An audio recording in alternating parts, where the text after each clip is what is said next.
meeting tonight. They must have known you were ready, Chair. All right. We have 404 and your left. I have 404 as well. So let's call the meeting to order. Packets in front of us. The minutes we received via email. Everybody had a chance to look at them. Are there any questions, corrections? Make a motion to accept them. And I will second that. All right. Personnel transactions, we also received. Any questions about those? I have none.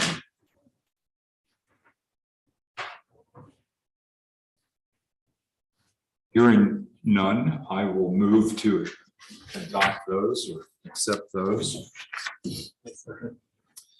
And now correspondence.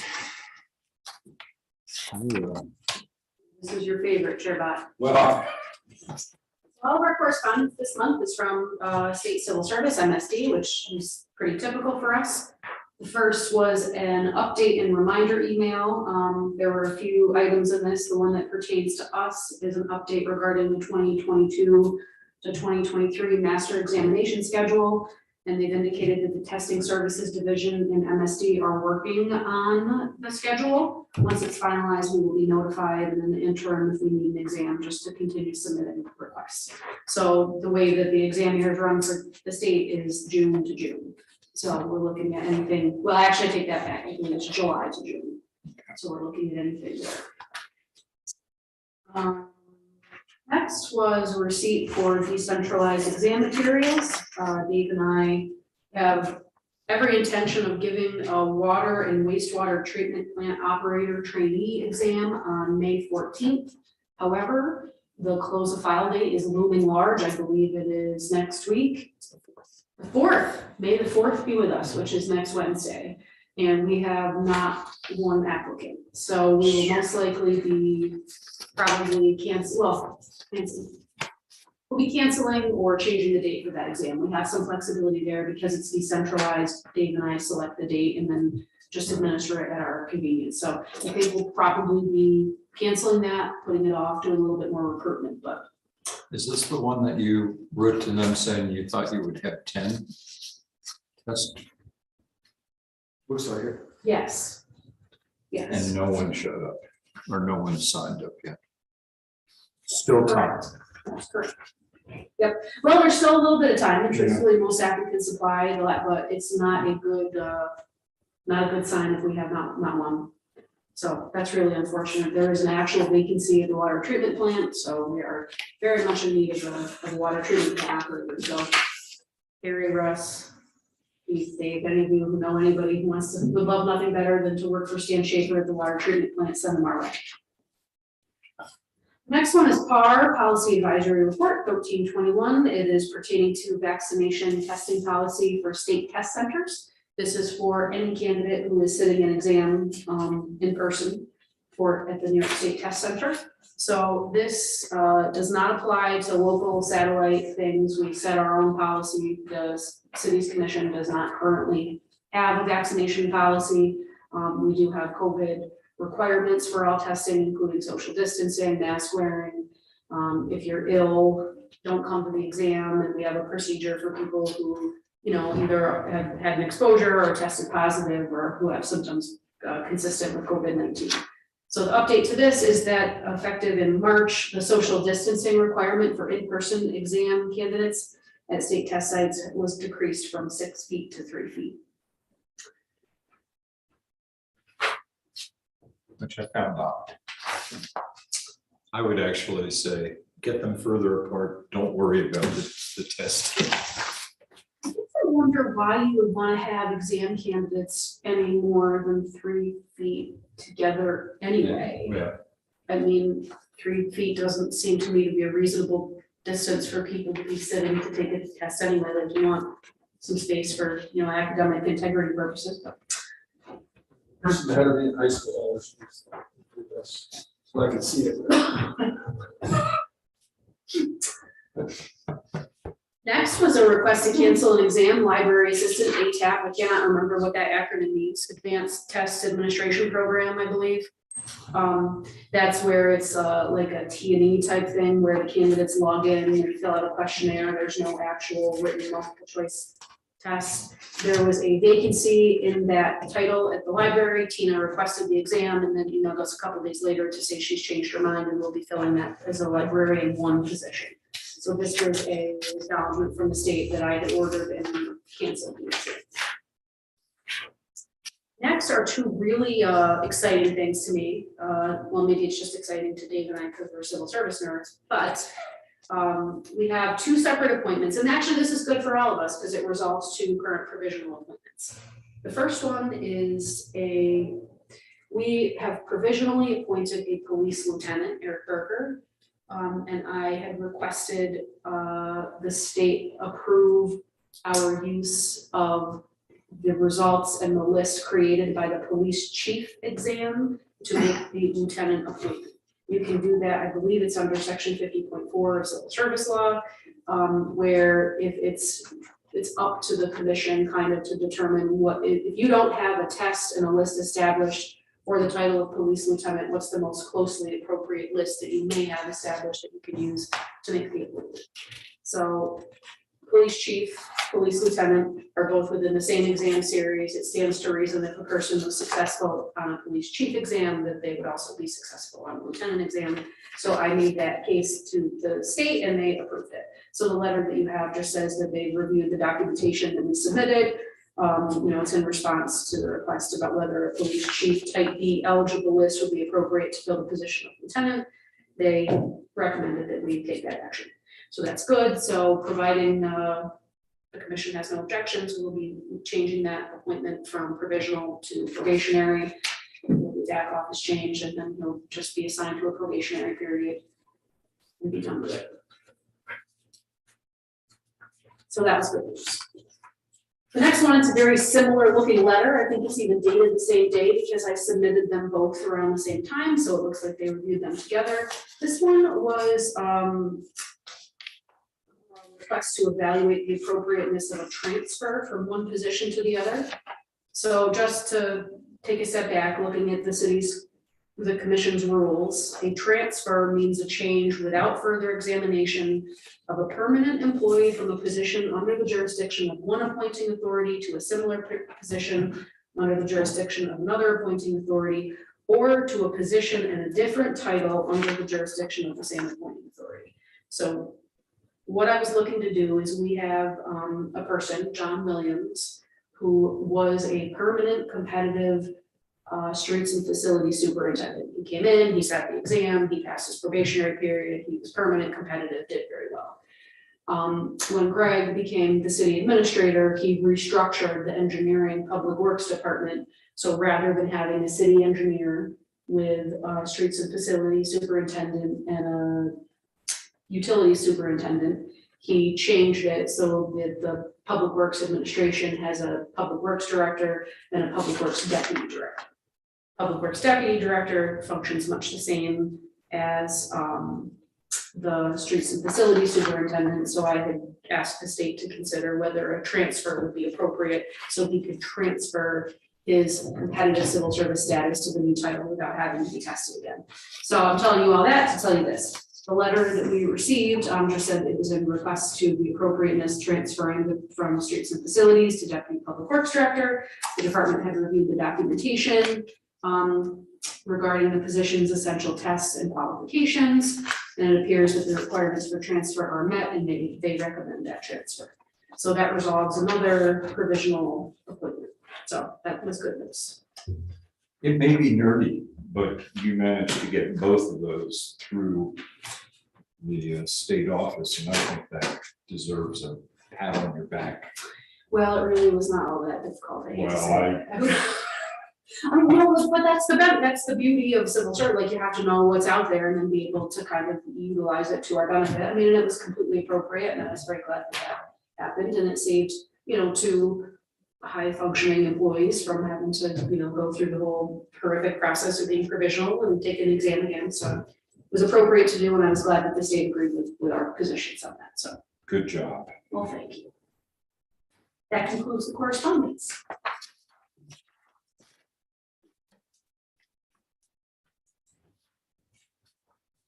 Moving on to the exam schedule. Yep, we did not have any eligible, so, note here, you will see a few new additions this time, librarian 1, I discussed that under correspondence. Library assistant is still on here, although you saw the documentation in your packet that it was requested, was canceled.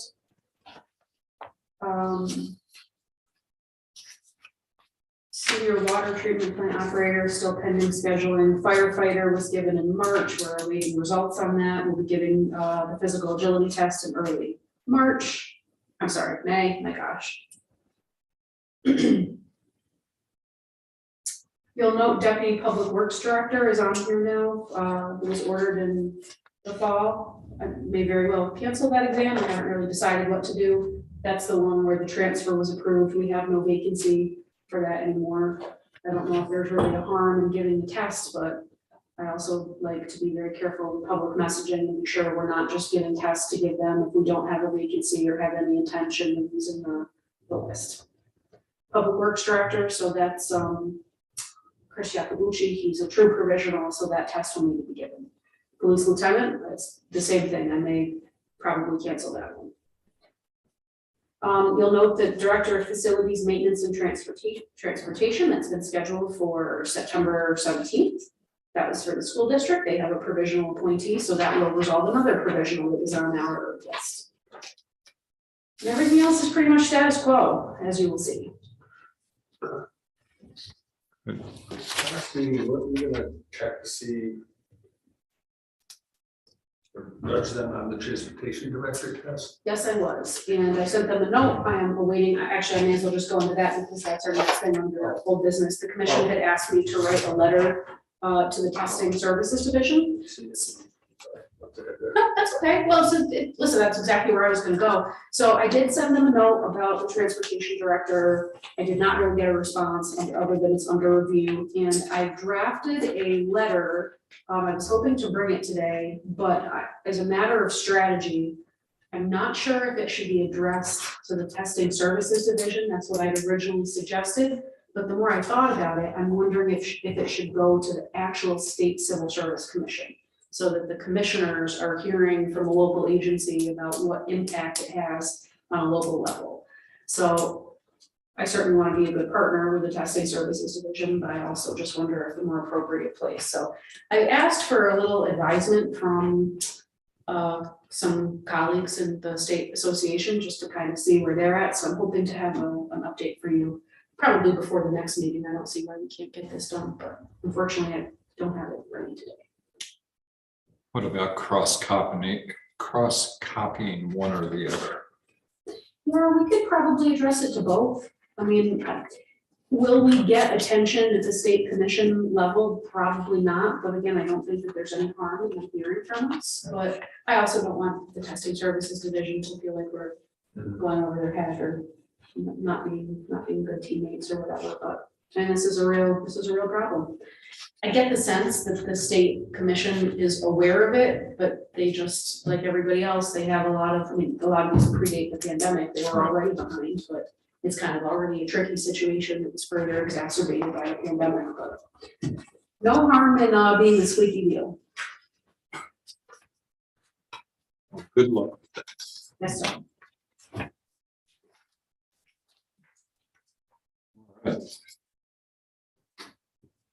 OCSD maintenance worker request. Included in your packet, you should see there's a marked up maintenance worker. OCSD, of course, is the Oneonta City School District. Sorry for not spelling out that acronym. I don't know what I'm going to do with all that time. I see typing just the acronym. Maybe I'll save it for later. I'm not really sure yet. Rather than writing it all out, I mean. So the school district has made a request. Their director of facilities, I believe Mr. Brindley, I'm not sure who else was really involved in the process, but they reviewed our maintenance worker description and have made the request, anything in red. I don't know if your copies are in color or not. Yeah. They are. As was what we got on, so. Okay. So I reviewed this. I don't know if I included it in the packet. I thought that I had, but we should also have a buildings and grounds maintenance worker job description. So I'd like to, obviously support the district whenever we can, of course, but we have to really kind of critically evaluate some of these requests. So reading through the requests from the school district to the maintenance worker job description, I don't think anything they've asked for is out of line. I don't think it really makes it out of title. However, what they're attempting to do is make what is truly intended to be more of an entry-level position, a more higher functioning position. Like a maintenance worker is supposed to be somebody who's coming in with a very basic skill set, very basic knowledge, people who can either, perform unskilled work, or somebody who can kind of be developed into a higher title. So some of the changes that they requested, like,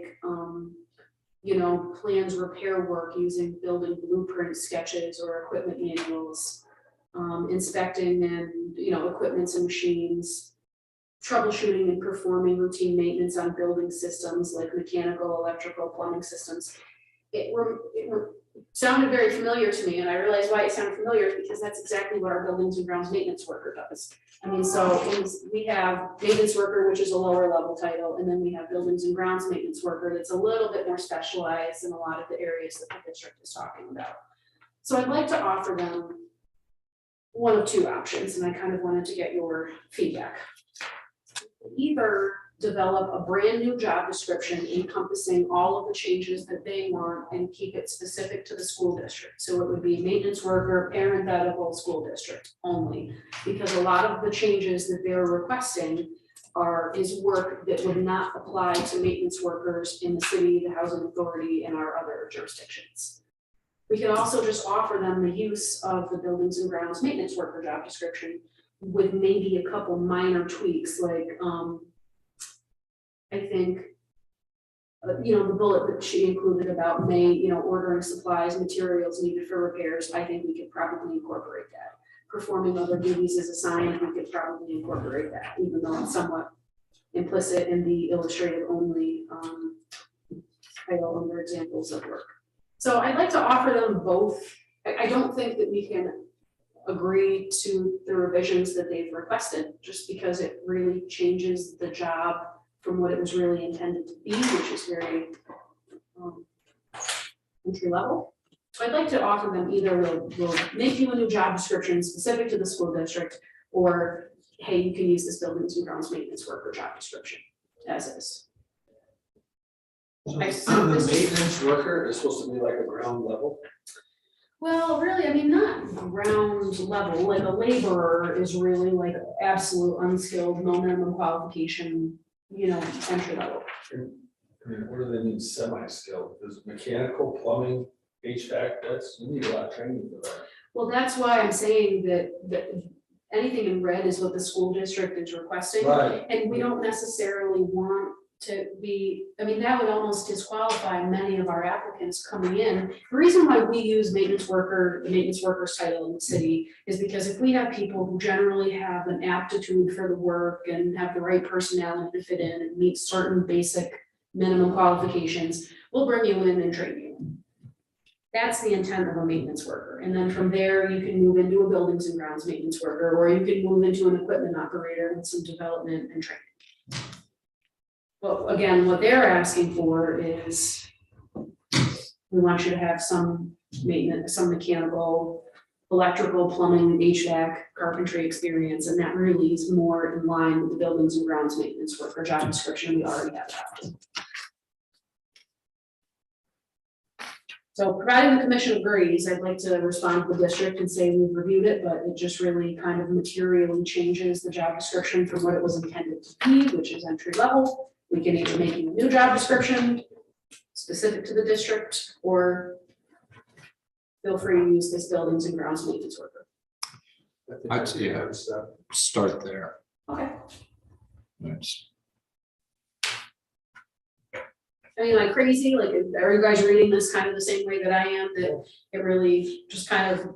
To me, it kind of almost overlaps with our custodian Yeah. job spec, which then you're dealing with the fact that that's just, then you're getting into it, that being a competitive title. Mhm. Maybe. Further on. I didn't ask that, and that's kind of why I didn't really. look at the custodian title too much. I mean, for us, maintenance worker and laborer, a laborer is labor class, meaning you can have no minimum qualifications, no special requirements. Really, the only difference between that and maintenance worker for us is that maintenance worker is 1 year of experience and you need a driver's license. So, I mean, they really are kind of a 1A and 1B entry level position. For us, this is certainly much more advanced.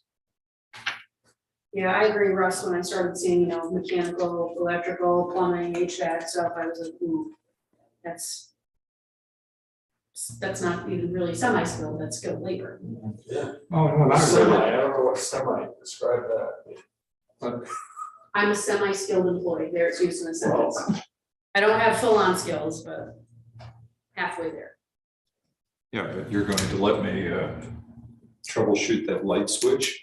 I mean, that, when I first read that, that came to mind of who's holding the license for that type of work at school. And, some of it's really basic, but you can get it, Yeah. over your head pretty quickly.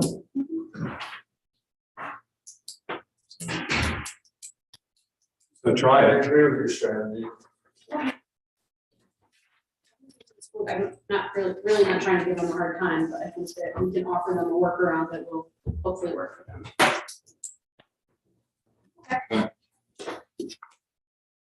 It's 4:26:25, and you would like a executive session to, Very brief to discuss a potential disqualification of a police officer candidate. okay, with that, I'll move that we go into executive session. And we will adjourn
Back on it, okay, sorry.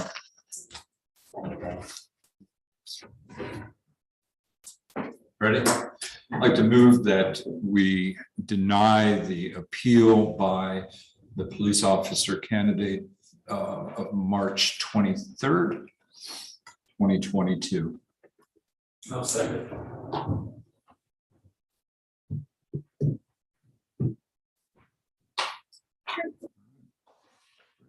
Thank you. So I had just our next meeting scheduled for May 25th. I'll check with Liz, see if she's available. The other thing, we probably won't be together again before it happens, but you may have heard that the Personnel and Civil Service Office is being relocated to the park, recreation building, for a I did recreation not building. hear that. Yep, well, it hasn't really been put out there publicly yet, but Say that again. we are leaving City Hall to go to the recreation HR building. department is. The skate house? We are going on the other side, which is currently the recreation, Lansing's office. So Lou is relocating to the skate house side and we will be moving to the other side of the building. So there's some construction going on there now to create an office space for Lou. Is it access and parking and stuff? Is that one of the reasons? Yep, so there, there's been some office reshuffling going on and, some departments have been moved around. So the plan right now is that the mayor really needs a space where he can have room for some interns that he would like to have and have room to meet with people. So the mayor was looking for a new home, so then I offered to give them our home, and Nancy's home, Nancy's home now too. So the mayor will be coming up here, right across the hallway from Craig, and we will be going to. Where are your paper files going? Our paper files are going to go on tall shelves in the storage room.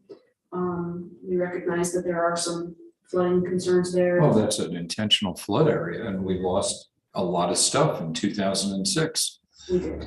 That is that's what's saving the 6th floor. And I was an employee of the Parks Department in 2006 and then again in 2011. And, so it was part of building that plan post 2006 that was then had to be implemented in 2011. So that's part of the reason that it's a good fit is that me having lived through it twice knows it's something to take very seriously and we'll have a good plan. Well, it's also gonna force us to be a little bit more paperless too. I mean, Yes. there's, Dave and I have been very good since we've been working together forever about, digitizing, making as many records electronic as we possibly can.